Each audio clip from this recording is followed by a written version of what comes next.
semuanya, balik lagi.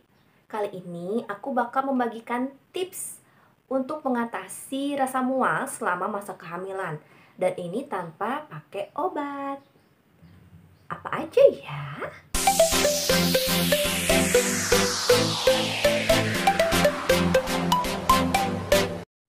Jadi, rasa mual muntah itu memang suatu hal yang biasa dan umumnya dialami oleh ibu hamil.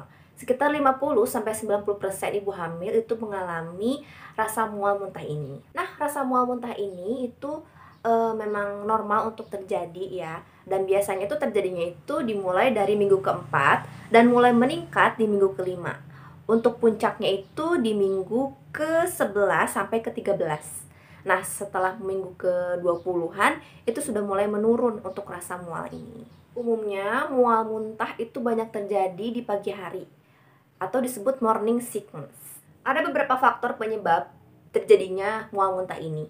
Yang pertama itu adalah karena meningkatnya hormon kehamilan kayak estrogen, progesteron gitu ya, sehingga menyebabkan mual dan akan lebih parah jika terjadi stres pada ibu hamil. Yang kedua itu adalah cara alami tubuh untuk mencegah penyerapan bahan yang berbahaya untuk janin di periode awal kehamilan. Faktor ketiga itu karena meningkatnya sensitivitas indera penciuman dari ibu hamil.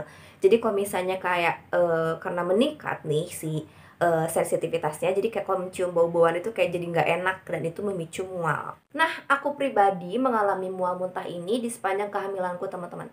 Bener-bener di sepanjang kehamilan. Jadi dari awal kehamilan itu ya sampai aku melahirkan itu baru nggak ada rasa mual muntah itu. Tapi tentu saja untuk mual muntahnya ini kayak beda tingkatannya ya, kayak di trimester pertama itu bener-bener paling parah ya, aku kayak mual terus, muntah terus.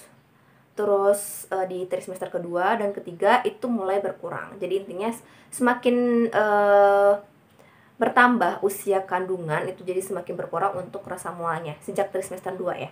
Ada beberapa cara yang aku lakukan untuk mengurangi rasa mual muntah itu, teman-teman. Cara yang pertama yang aku lakukan itu adalah dengan sering makan. Aku bisa makan kayak lebih dari 5 kali dalam satu hari, teman-teman, pas hamil dulu. Padahal aku sendiri gitu kayak tipikalnya itu adalah yang gak suka makan, karena aku makan itu kayak mungkin 1-2 kali aja dalam satu hari.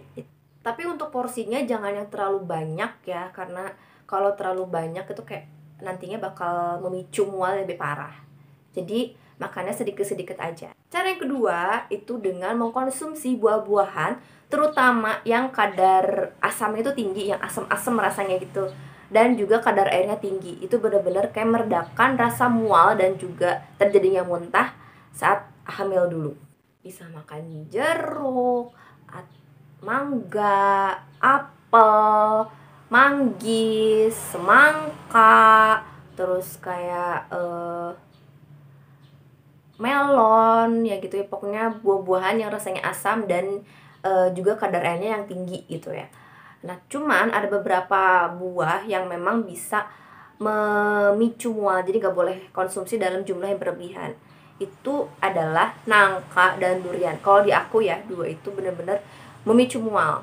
Padahal aku suka banget sama dua buah itu, tapi selama hamil tuh aku bener-bener tahan. Kalau nggak ngidam banget baru aku konsumsi icip-icip. Tapi kalau durian aku nggak makan sama sekali sih. Cara yang ketiga itu dengan memperbanyak konsumsi sayuran. Tapi perlu diperhatikan sayurannya itu benar-benar harus matang ya, teman-teman. Nggak boleh yang mentah. Karena yang mentah itu khawatirnya ada kontaminasi dari Listeria monocytogenes yang dapat menyebabkan terjadinya keguguran. Makanya untuk sayuran ini jangan makan lalapan dulu ya. Cara yang keempat itu dengan mengkonsumsi makanan yang kaya akan karbohidrat dan juga protein, khususnya untuk karbohidrat kompleks ya. Contohnya kayak roti, biskuit, terus juga kacang-kacangan, telur, susu ya, kentang, intinya yang memang banyak mengandung karbohidrat dan juga protein. Cara yang kelima itu dengan banyak minum, khususnya air putih untuk mencegah terjadinya dehidrasi. Kalau aku itu biasanya minumnya itu yang anget karena itu benar-benar meredakan rasa mual. Selain air putih, untuk sumber cairan tubuh ini teman-teman bisa dapatkan juga dari susu, dari buah, ya intinya yang banyak mengandung kadar air. Tapi aku sarankan untuk lebih banyaknya itu konsumsi air putih ya teman-teman. Yang keenam itu dengan mengkonsumsi jahe. Bisa jahe hangat gitu ya. Karena jahe ini bersifat antiemetik, dimana dia akan kerjanya itu di dinding lambung sehingga dapat mencegah terjadinya muntah.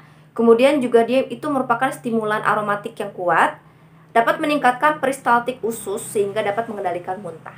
Tapi untuk jahe ini ada dosisnya ya. Dosis amannya untuk dikonsumsi bumil itu tidak boleh lebih dari 1 gram per harinya. Untuk jahe ini bener-bener kayak andalan gitu loh untuk bumil-bumil, karena aku juga sudah baca banyak jurnal terkait jahe ini memang itu efektif untuk mengatasi mual dan muntah. Cara yang ketujuh itu adalah dengan banyak ngemil, terutama buah-buahan ya. Karena ngemil ini bisa membantu agar perut kita tidak kosong, terutama setelah muntah.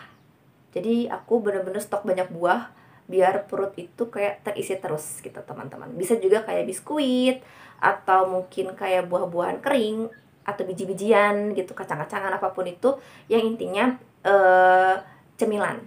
Cara yang kedelapan dan ini yang terakhir ya, itu dengan mengkonsumsi makanan yang pedas.